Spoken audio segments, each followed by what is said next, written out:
Nah, Assalamualaikum warahmatullahi wabarakatuh.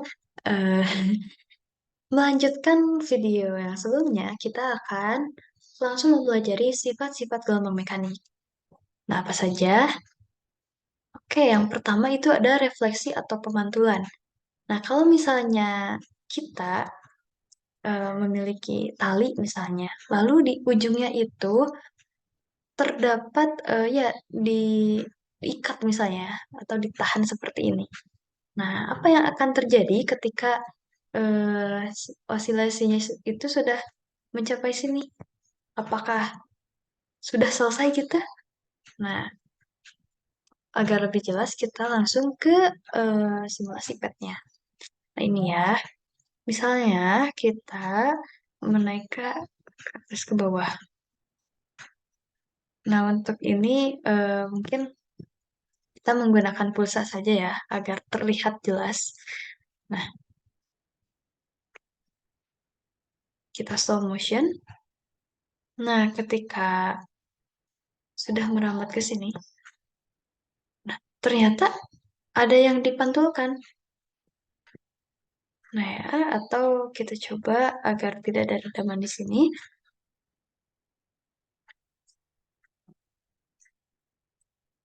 Nah, pulsa, oke. Nah, ternyata apa? Ternyata si gelombangnya tadi itu setelah sampai di sini itu dipantulkan. Nah, makanya satu salah satu sifat dari gelombang mekanik adalah bisa dipantulkan atau refleksi. Oke. Nah, kalau misalnya kita berada di kita melihat sungai ya. Misalnya kita berada di tengah sungai atau di atas jembatan lah ya. Kita melihat ke tengah sungai itu biasanya di sangat tenang gitu, menjalar gitu, lanjut terus ke sini misalnya. Lalu bagaimana kalau misalnya si gelombang ini mencapai ini ujung-ujung ini? Nah, ujung-ujung ini atau sudah mencapai di sana di pulau di sana. Nah, misalnya kita ada gelombang dari sini, di sini. Nah, ketika sampai di sini pun sama, si gelombang air tadi akan dipantulkan. Gitu. Jadi, dalam kehidupan sehari-hari, peristiwa pemantulan itu tidak hanya ada di tali gitu, tapi di air saja, di air sungai misalnya.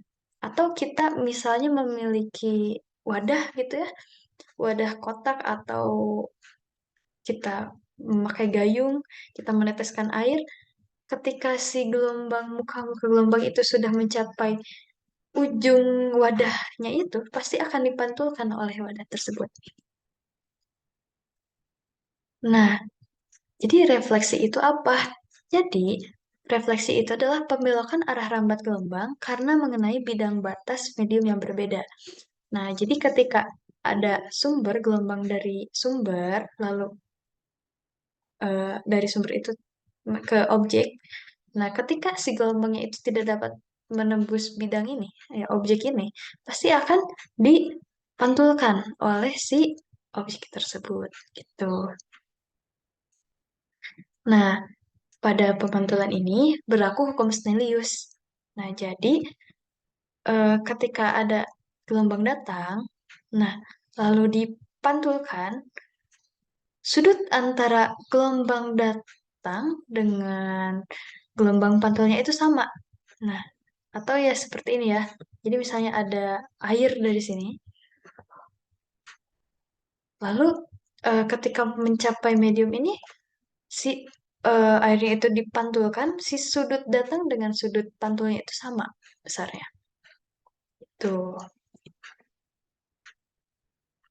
Nah, misalnya sekarang kita perhatikan ya ini. Nah, tadi kan pemantulan. Nah, sekarang kalau misalnya kita berada di pinggir sungai ya, kalau misalnya kita melihat dari atas memakai drone misalnya, eh, ini kan di tengah sungai ya. Ini kedalamannya lebih dalam dibandingkan yang di sini. terlihat ya daratannya. Nah, ini lebih dangkal, ini lebih dalam. Jika dilihat, panjang gelombangnya itu berbeda. Kalau misalnya di sini ini satu gelombang, ini satu gelombang, terlihat ya. Lalu di sini itu lebih rapat, ya kan? Kenapa? Kenapa bisa begini? Apa yang terjadi gitu? Fenomena apa ini? Nah, atau misalnya kalau tadi itu di sungai. Nah, kita misalnya eh, di laboratorium mencoba menggunakan wave generator yang tadi. Nah, ini ada medium lain, kaca misalnya. Nah, ketika air tidak melewati kaca itu panjang gelombangnya seperti ini. Nah, tapi ketika air itu melewati ini kaca yang ini berwarna kuning, nah terlihat ada kok berbeda gitu ya. Sama seperti yang tadi, yang ini di sungai. Lihat ya, ketika di sungai, nah di pinggir itu, nah di tengah ini itu tidak eh apa ya? Panjang gelombangnya itu sangat besar. Nah, sedangkan di pinggir itu pendek-pendek. Nah, kenapa? Apa ini? Apa yang terjadi? Bagaimana apa ya? Fisiknya itu bagaimana? Nah, ini adalah sifat gelombang mekanik yang kedua yaitu dapat dibiaskan atau refraksi. Jadi, ketika tadi ya eh, ada air yang mengalir lalu kedalamannya itu lebih dalam dibandingkan yang sebelahnya, ini di tepi sungai misalnya, maka si panjang gelombangnya itu akan lebih kecil ketika melewati permukaan yang lebih dangkal. Nah, apa akibatnya? Maka cepat rambat antara ketika di tengah sungai dengan di pinggir sungai itu berbeda. Nah, karena ini panjang gelombangnya semakin pendek ya kelihatannya, maka frekuensinya semakin tinggi dan cepat rambat yang di sini semakin tinggi dibandingkan yang di tengah sungai. Nah, jadi refraksi itu apa? Jadi pembelokan arah lintasan gelombang juga antara dua medium yang berbeda. Jadi ya ini jadi ada yang dibelokkan gitu. Sehingga si cepat rambat antara dua medium itu akan berbeda gitu. Nah, pada refraksi ini pun berlaku hukum Snellius. Jadi kan ini ada gelombang datang ya misalnya. Lalu eh, ini medium satu, lalu ini medium kedua. Nah, jadi ketika ada yang di ketika ketika di ketika gelombang ini akan apa ya, melewati medium ini, dia si gelombangnya masih bisa diteruskan. Nah, tetapi si cepat rambat gelombangnya itu ya bisa berkurang, bisa bertambah gitu, tergantung si eh, N-nya. N-nya itu adalah indeks biasnya. Jadi kalau misalnya di sini itu berarti kalau dilihat-lihat ini di air yang dangkal, yang dalam, yang ini di air yang dangkal. Nah, begitu. Jadi ketika dari air yang dalam ke yang dangkal itu pasti akan terjadi perubahan perbedaan nah ya, perbedaan cepat rambat si gelombangnya. Nah, untuk hukum Snelliusnya sendiri itu eh, ada formulasinya itu N1 sin theta 1 sama dengan N2 sin theta 2. Di mana theta 1 di sini adalah sudut datangnya, lalu di sini adalah si theta 2-nya itu adalah sudut biasnya. Jadi ketika ada eh, batas antara dua medium itu dilihat dulu eh, garis normalnya yang mana, lalu dilihatlah bisa dilihat tetanya berapa dan ya kita bisa melihat berapa indeks biasnya dari masing-masing medium atau kita mungkin bisa menghitung si tetanya berapa gitu. Lalu, nah tadi kan pembiasan ya. Nah kalau misalnya kita melihat dari atas lagi nih, dari drone misalnya, dari helikopter atau ya, kita melewati eh, lautan. Lalu di sini ada dua pulau. Nah, misalnya di pulau apa gitu di Indonesia gitu ya. Kan kita memiliki banyak pulau ya. Nah, ini misalnya ada gelombang air laut. Misalnya awalnya itu seperti dari ripple tank itu, jadi lurus sejajar. Nah, ketika melewati dua pulau ini, lah kenapa begini? Nah, ini tuh apa? Peristiwa apa ini dalam fisika? Nah, atau misalnya kita di lab gitu ya. Nah, ketika ada air yang awalnya itu hanya lurus, muka gelombangnya lurus, ketika melewati celah, ternyata kan jadi lingkaran-lingkaran ini, jadi ada lenturan begitu. Apa ini? Nah, ini adalah sifat gelombang yang ketiga yaitu difraksi. Misalnya ini bisa menggunakan pet ya. Bisa dicoba teman-teman. Nanti saya kirimkan linknya. Jadi ketika airnya itu awalnya muka gelombangnya datar, lalu ternyata masuk melewati celah, maka ya akan terjadi penyebaran arah gelombang gitu. Nah, ketika semakin besar celah, maka penyebarannya tidak terlihat. Maksudnya bagaimana? Ya, misalnya seperti ini. Nah, ketika besar itu tidak terlihat. Nah, bagaimana? Bayangkan saja kalau misalnya lebih besar lagi. Itu pasti akan lebih tidak terlihat lagi si difraksinya. Tapi ketika celahnya semakin kecil, maka penyebaran, ya pola difraksinya itu akan terlihat semakin jelas seperti ini. Nah, tadi itu difraksi.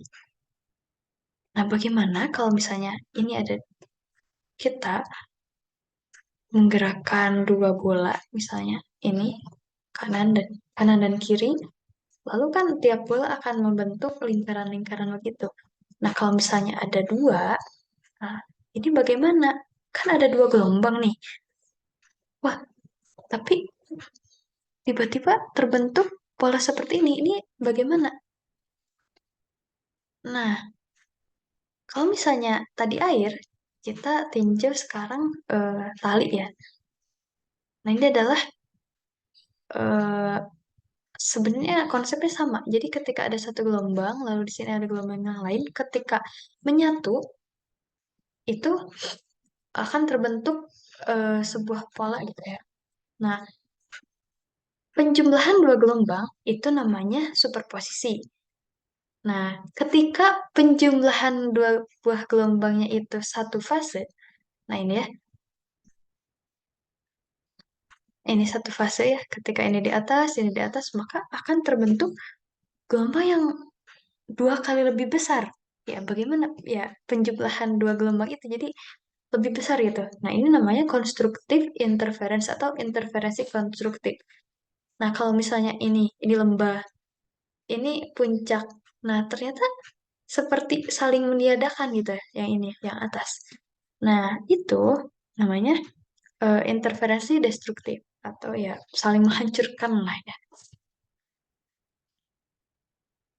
Nah, jadi interferensi konstruktif itu seperti yang tadi saya telah bilang, ini ada dua gelombang. Nah, lalu ketika dijumlahkan, disatukan itu, ketika menyatu itu akan terbentuk gelombang yang besar dari gelombang yang sebelumnya. Nah, jadi konstruktif, ingat saja konstruktif berarti saling menguatkan, saling membangun gitu ya. Jadi ini pun terjadi ketika kedua gelombang memiliki fase yang sama. Nah, ketika ini puncak, lembah, lembah. Nah, makanya akan terbentuk eh ah, ya yang lebih besar gelombangnya itu hasilnya itu. Nah, amplitudo gelombang akan menjadi dua kali amplitudo gelombang semula apabila gelombangnya ada dua. Gitu. Ketika misalnya amplitudenya A, ini A, berarti amplitudo di sini adalah 2A. Gitu. Lalu yang kebalikannya ada interferensi destruktif. Nah, interferensi ini jadi terjadi ketika yang satu ketika di puncak, yang satunya ketika di lembah. Maka bagaimana kalau misalnya gelombangnya seperti ini? Maka itu akan saling meniadakan. Nah, begitu. Jadi kalau misalnya kita melihat dari sini, nah Stop. Nah, di sini terjadi interferensi destruktif karena saling meniadakan. Tuh. Sedangkan yang muncul itu yaitu ya ketika terjadi interferensi konstruktif.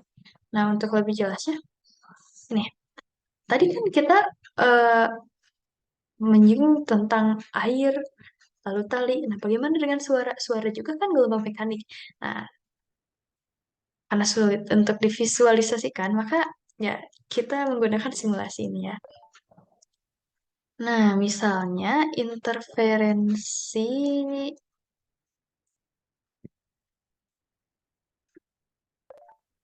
nah ini.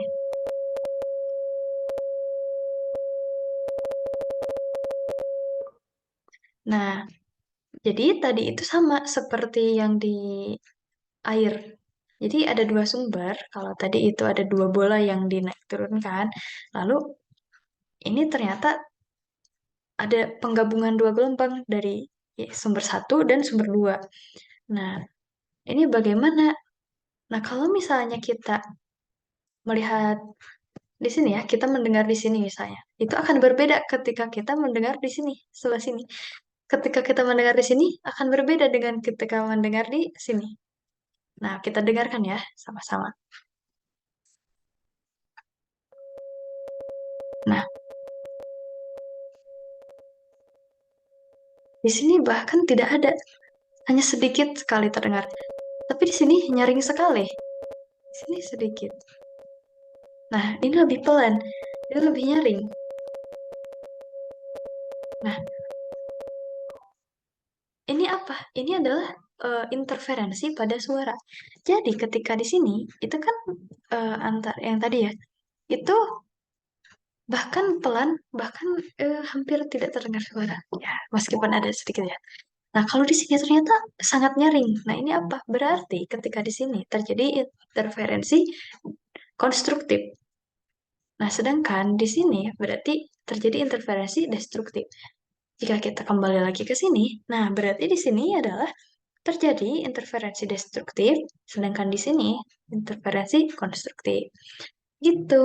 eh, Mungkin eh, sekian dari saya yang dapat dijelaskan terkait sifat-sifat gelombang. Selamat belajar. Wassalamualaikum warahmatullahi wabarakatuh. Mohon maaf atas segala kesalahannya dan kekurangannya.